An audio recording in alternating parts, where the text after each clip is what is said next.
आप दुनिया के नंबर 2 के 3 के आदमी मालदार, तुम्हारी तो पहले सुनेंगे क्योंकि वो मालदारों की सुनते हैं।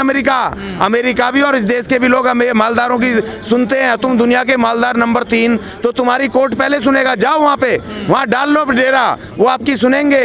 वो पूंजीवादी देश है, पूरा पूंजीवादियों की सुनते हैं। आप जाके क्यों नहीं लगा रहे एप्लीकेशन? क्योंकि आपको जवाब देने पड़ेंगे कोर्ट में। एप्लीकेशन लगा के आपको बताना पड़ेगा 150 रुपए का शेयर 3,500 रुपए का कैसे हुआ, कैसे आपने मलेशिया से बैठ करके आपने यहाँ के शेयरों को खुद आपके परिवार ने खरीदा। नाम बदल के आपको बताना पड़ेगा। हिंदुओं की सरकार होकर के उनको गरीब बना दिया। सुदामा तुम्हें आरक्षण लागू करना पड़ा 10%। तुम्हें उनको बेवकूफ बनाने के लिए एक तरफ रिजर्वेशन दे रहे हो और दूसरी तरफ जहाँ रिजर्वेशन लागू होना है सरकारी क्षेत्रों को बेच रहे हो, उनको निजी कर रहे हो, लालाओं को दे रहे हो और लाला लूट लाट करके उसको बर्बाद करके विदेश भागने वाले। भागेंगे क्या आपको लग रहा है? 100%, नहीं तो जेल जाएंगे। भागने के अलावा कोई रास्ता नहीं है। ये लाख बचा लें।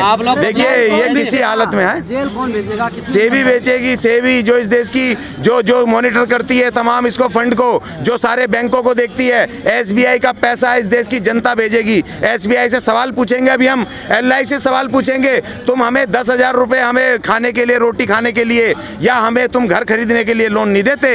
लेकिन इन लालाओं को शेयर के ऊपर, शेयरों की जमानत के ऊपर आपने इनको पैसा दे दिया। अडानी ग्रुप कह रहा है हिंडनबर्ग ने जो रिपोर्ट छापी है वो गलत रिपोर्ट है, हम कोर्ट जाएंगे। तो जाओ ना भाई, आज इतने दिन हो गए, क्यों नहीं गए? किसने रोका आपको? आप जाओ, अमेरिका की कोर्ट में आपको खुला है, इंटरनेशनल कोर्ट खुली है, उसमें जाओ। किसने रोका है आपको? अभी तक नुकसान होता जा रहा है, आप कहाँ जाए? वो अरे भैया 400 पेज की आपने उनको चिट्ठी तो भेज दी, लेकिन वो तो ठीक है, लेकिन आपने अभी तक एक एप्लीकेशन क्यों नहीं दी वहाँ कोर्ट में? आप दुनिया के नंबर 2 के 3 के आदमी मालदार, तुम्हारी तो पहले सुनेंगे क्योंकि वो मालदारों की सुनते हैं।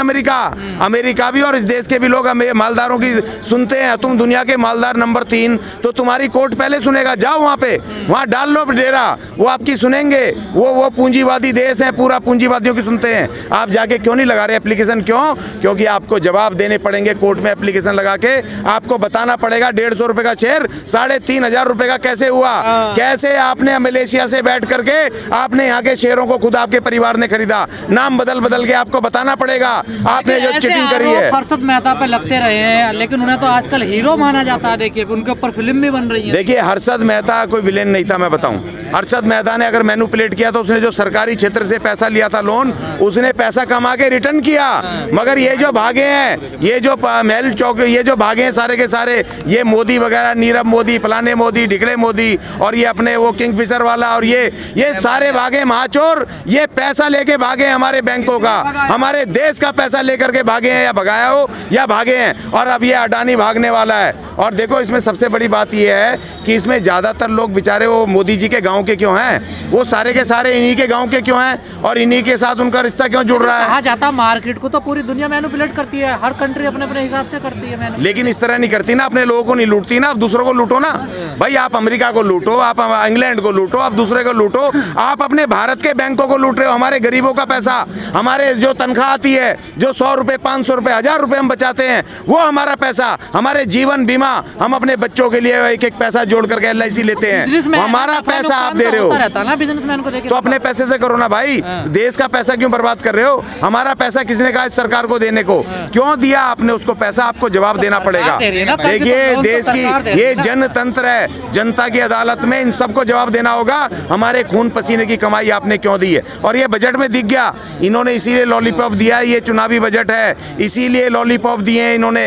5 लाख से 7 लाख कर दी। और इन्होंने देखो एक और चीज की है, वो भले ही चुनाव के लिए किया हो, मगर वो जो पहले 30% जो सबको देना पड़ता था, 9 लाख 6 लाख के ऊपर जो व्यक्तिगत इनकम होती थी, उसके ऊपर जो पैसा 30% जो देना पड़ता था इनकम टैक्स, अब उसमें इन्होंने स्लैब बना दिए। 6 लाख रुपए तक अब 5% और उसके ऊपर 6 लाख से 9 लाख तक इनको 10% और उसके ऊपर 15 लाख तक वाले को 30%। तो इन्होंने एक अच्छा काम तो कम से कम प्रेशर में ही ये तो कम से कम हुआ है। ये उसको दिए हैं लाला को, तो जो आवाज़ उठी तो हमें भी दिया थोड़ा बहुत, तो चलो कम से कम यहाँ तो राहत मिली। ऐसा दिलवाया हमारे बैंकों से, जो सरकारी बैंक हैं, LIC है, उसको इन्होंने डुबो दिया, एक्सपोज हो गए। जो ये कहते थे लालागिरी, निजीकरण, एक्सपोज खत्म हो गया। अब मतलब पूरी तरह से निजीकरण पूरी तरह से एक्सपोज हो गया। निजीकरण किसी भी देश को शक्ति नहीं दे सकता। वो जब पूरी दुनिया बर्बाद हो रही थी 2004 में, तो क्योंकि हम भारत में कोई फर्क नहीं पड़ा आर्थिक मंदी का, पूरी दुनिया का। क्यों? क्योंकि हमारा जितना सेक्टर है, फाइनेंस सेक्टर,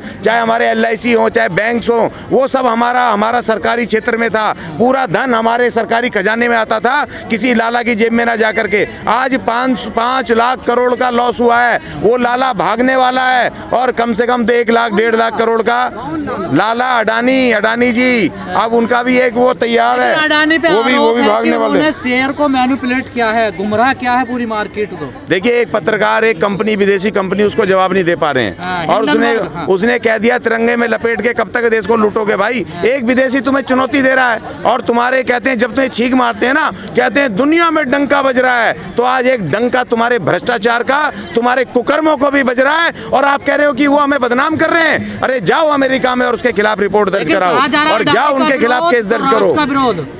बिल्कुल नहीं। देखिए, ये तो सबको राष्ट्र में ही करते हैं। राष्ट्र कौन सा इनका तो हिंदू राष्ट्र है ना, अभी वो बना ही नहीं है, उसी का वो उसी के खिलाफ होगा। भारत राष्ट्र है हमारा, किसी एक लाला का नहीं है, हमारा नहीं। हिंदू राष्ट्र बनने वाला रघुराज देखिए तो बना हुआ है, अब खाली नाम ही तो बदलना है। देखिए, राष्ट्रपति से लेकर के और प्रधानमंत्री से लेकर के कैबिनेट, और सुनिए, और आपके जो तीनों सेनाओं के सेना नायक, पुलिस के तमाम अधिकारी, और नीचे से लेके ऊपर तक सारे मुख्यमंत्री सब हिंदू ही तो हैं। अब हिंदू राष्ट्र में बचा क्या, खाली नाम ही तो बचना बदल गया। तो करो ना, हिंदुओं के लिए काम करो भाई। मैं भी हिंदू हूँ, मुझे, अरे सर मैं हिंदू हूँ, हिंदू राष्ट्र बना के क्या करोगे? अभी तुम सारे हिंदू हो, तो हिंदुओं को कम से कम जमीनें बांटो 1-1 एकड़, उनको नौकरियां दो, कम से कम हिंदुओं का तो कल्याण कर दो।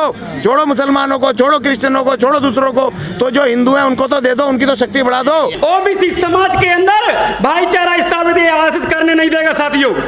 इसलिए हमें जातिगत जनगणना करानी पड़ेगी, और ओबीसी महासभा लगातार पूरे देश के अंदर लाखों ज्ञापन दे चुकी है। लेकिन ये लोग मीडिया वाले कहते हैं बार बार कि मोदी जी ओबीसी हैं, मोदी जी ओबीसी हैं। तो मैं पूछना चाहता हूं, आज तक सरकार में बैठने के बाद भी मोदी जी ने एक बार भी ओबीसी की गिनती की बात नहीं की। जबकि यही जब सरकार में नहीं थे, तो इनके मंत्री जो मंत्री हैं इनके, ये कहते थे कि इनकी गणना होना चाहिए।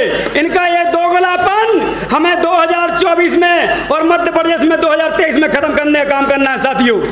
जब तक जनगणना नहीं होगी, हम आने वाले समय में ये शपथ दिलाने का काम करेंगे कि हम सवर्णों को वोट देने बिल्कुल नहीं देंगे, ओबीसी एसटी के लोग, माइनॉरिटी के लोग, ये शपथ दिलाने का काम करेंगे। इसलिए मैं इतना ही कहना चाहूंगा साथियों कि आप सभी लोग अब ये अपने जाति की लड़ाई लड़ना बंद कर दीजिए, वर्ग में आइए, और वर्ग में जाओगे तो ये आरएसएस मनुवादी लोग अपने आप पीछे हट जाएंगे। क्योंकि आरएसएस में लोग सिर्फ ओबीसी एसटी के लोग झंडा उठाते हैं, दरी चढ़ाई झंडा उठाने का काम करते हैं, और हमारा जितने भी नेता वहां पे जो आरएसएस के द्वारा बने हुए हैं, वो आरएसएस की प्रयोगशाला से बने हुए हैं। इसलिए सदन में, संसद में कहीं भी हमारी बात नहीं करते। बहुत बहुत धन्यवाद।